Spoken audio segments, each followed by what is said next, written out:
मित्रांनो नमस्कार. सर्वांचं मी दिनेश गोंदवे आपल्या यूट्यूब चॅनलवरती स्वागत करतो. जसं तुम्हाला म्हटलं मी 60 दिवसाचा आपण चॅलेंज घेतलेला आहे. कुक्कुटपालन व्यवसाय सक्सेसफुल होऊ शकतो का 60 दिवसात किंवा 60 दिवसांमध्ये आपण कुक्कुटपालन व्यवसाय यशस्वीरित्या करू शकतो का मित्रांनो? हे 60 दिवसात येत्या 60 दिवसात बघणार आहोत आणि 60 दिवसातले हे आजचा दुसरा दिवस. काल आपण व्हिडिओ बघितले कोणत्या जातीचं संगोपन करायला पाहिजे कुक्कुटपालन व्यवसायासाठी आणि कोणती जात निवडायला पाहिजे. जाती भरपूर आहेत गावरांमध्ये आणि त्या जातींपैकी आपण एक प्युअर गावठी कुक्कुटपालन व्यवसाय किंवा प्युअर गावठी पक्षी आपण सांभाळणार आहोत किंवा त्याचं कुक्कुटपालन व्यवसायासाठी आपण ती जात निवडलेली आहे मित्रांनो. कालचा पहिला दिवस होता. सुरुवात तर आपली चांगली केली होती, परंतु मित्रांनो काय असतं की कोकण म्हटल्यानंतर कोकणात बऱ्याचशा गोष्टी अंधश्रद्धा आहेतच मित्रांनो. तर झालं आज असं मित्रांनो, तुम्हाला 2 मिनिटं दाखवतो.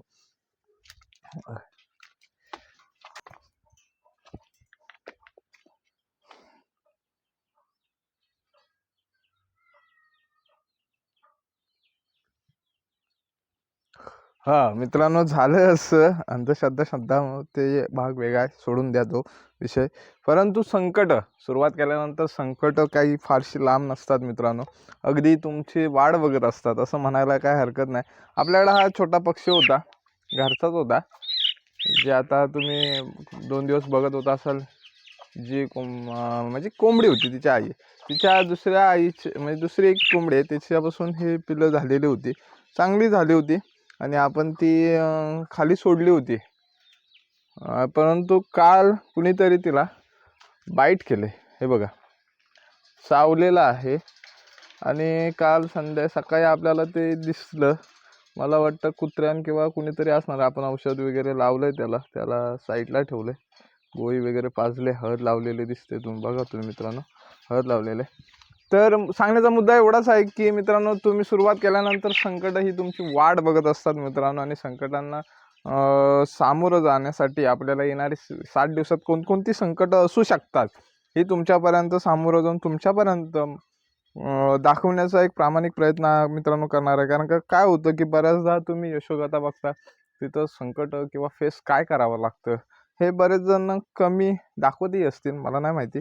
परंतु आपण ते तुमच्यापर्यंत पोहोचवणार आहोत मित्रांनो, की संकट काय काय येऊ शकतात मित्रांनो. आता हा पक्षी आपण हा गावरांमध्ये प्युअर गावठी असल्यामुळे तो सुट्टा ठेवतो, कारण का आपल्या कोकणात काय असं बंदिस्त किंवा नेट जाळी असं काय लावत नाही.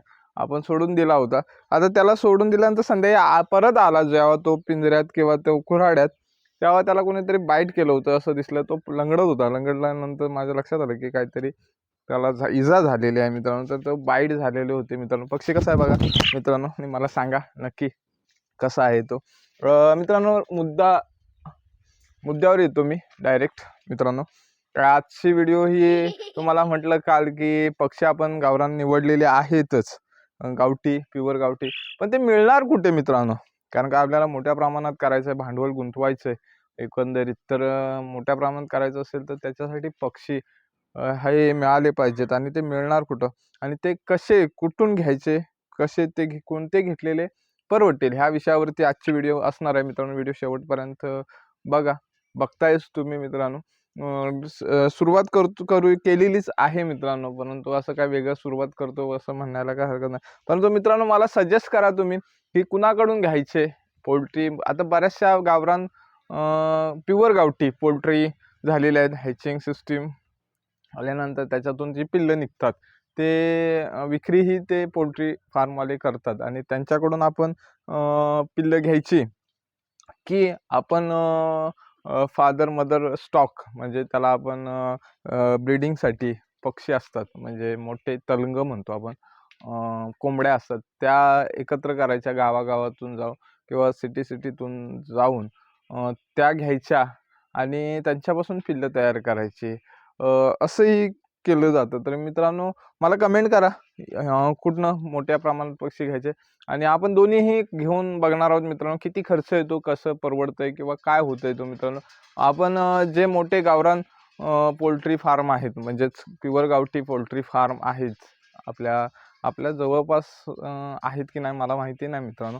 जर कुणाचे असतील तर मला कमेंट्स करा, जर व्हिडिओ त्यांच्यापर्यंत पोचलीच तर मित्रांनो, किंवा तुमच्या माहितीत असतील तर मला कमेंट्स करा की बाबा अमुक अमुक ठिकाणी प्युअर गावठी पोल्ट्री फार्म आहेत, त्यांच्याकडून आपण पिल्लं जर मिळाली तर आपण नक्की घेण्याचा प्रयत्न करतो मित्रांनो, करूया त्यांच्याकडून. आणि ज्या गावात खेड्यात वस्तीत आपल्या आजूबाजूला प्युअर गावठी कोंबड्या पाळल्या जातात घरगुती स्तरावरती, त्यांच्याकडून मिळत असतील काही 1-2 तंग किंवा 1-2 कोंबड्या म्हणा, तर त्या आपण घेणार आहोत. त्यांचा बजेट किती होतोय, त्या कशा मिळतात, त्या किती रुपयापर्यंत जातात, त्या परवडतात का, किंवा त्यांचं संगोपन मोठ्या झाल्यानंतर काय होतं, कसं होतं. पण मला एक असं सरासरी आपल्या माहितीसाठी किंवा माझ्या माहितीसाठी म्हणा किंवा आपल्या माहितीसाठी म्हणा, की पोल्ट्री फार्ममधून ज्या पिल्लं आपण घेतो त्याचं वॅक्सिनेशन झालेलं असतं किंवा बाकीच्या गोष्टी असतात. आणि आपण जे खेड्यापाड्यात असतात पिल्लं किंवा कोंबड्या असतात, त्यांचं काय फारसं वॅक्सिनेशन झालेलं नसतं. तर त्या घेतल्यानंतर आपल्या पोल्ट्रीत रोग वाढू शकतात का, किंवा संसर्गजन्य बाकीच्या गोष्टी काही घडू शकतात का, हा मित्रांनो आपण बघणार आहोत. समजेल आपल्याला, कारण का आता आपल्याला आजपासून तर संकट यायला सुरुवात झालेलीच आहे मित्रांनो. बघताय तुम्ही, संकटांवर मात करायचं आहे आणि त्याच्यापासून आपण शिकायचं आहे मित्रांनो. मी काही प्रगतशील ह्या व्यवसायात नाही, किंवा माझा व्यवसाय आपण सुरुवात केलेली आहे, शिकतोय. शिकताना काय काय फेस करावं लागतं हेच सगळं तुमच्यापर्यंत मांडण्याचा एक प्रामाणिक प्रयत्न मित्रांनो करणार आहे. आपण आजपासून पूर्ण खेड्याखेड्यात, म्हणजे ज्या गावात मी जाऊन कोणाकोणाकडं कसे मिळतात कोंबड्या वगैरे त्या बघणार आहोत. त्याचबरोबर इतर भांडवल काय काय लागणार आहे त्या पण गोष्टी उद्याच्या व्हिडिओत किंवा उद्यापासून आपण बघणार आहोत मित्रांनो, पुढच्या भागात. आजचा दुसरा दिवस आहे मित्रांनो, आणि दुसऱ्या दिवशीच आपण पक्षी कसे गोळा करायचे, कुठून घ्यायचे. तर मित्रांनो, पक्षी हे खेड्यातून घ्या. तुम्ही जर माझ्यासोबत चालू करत असाल तर शक्यतो खेड्यातूनच घ्या. पोल्ट्री फार्मवाले पण देणारे आहेत. तुमच्याजवळ कोण आहे का जवळपास ते मला सांगा. माझ्याकडून जर मिळाले, मी कोणाकडनं घेतले, तर मी तुम्हाला मेन्शन करेन किंवा कमेंट्स करेन. तुम्ही जर हा व्हिडिओ फेसबुकवरती बघत असाल तरी कमेंट्स करा.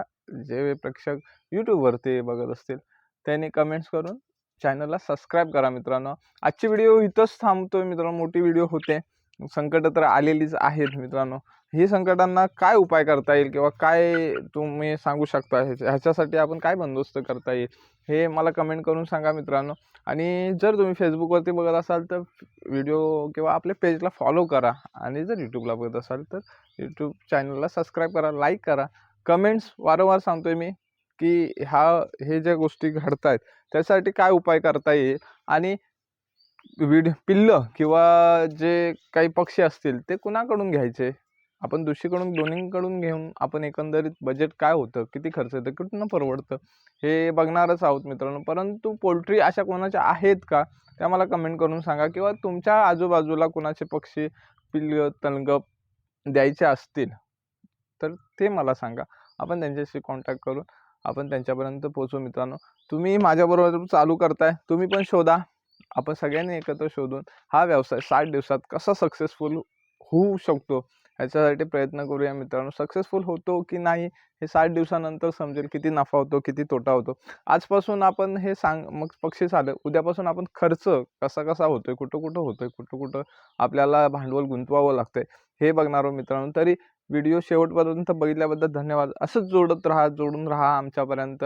असाच अभ्यास करत राहू आपण कुक्कुटपालन संदर्भात. इथंच थांबतो. तोपर्यंत काळजी घ्या, तुमच्या पक्ष्यांची काळजी घ्या. एवढंच सांगतो आणि आजची व्हिडिओ थांबवतो मित्रांनो. धन्यवाद.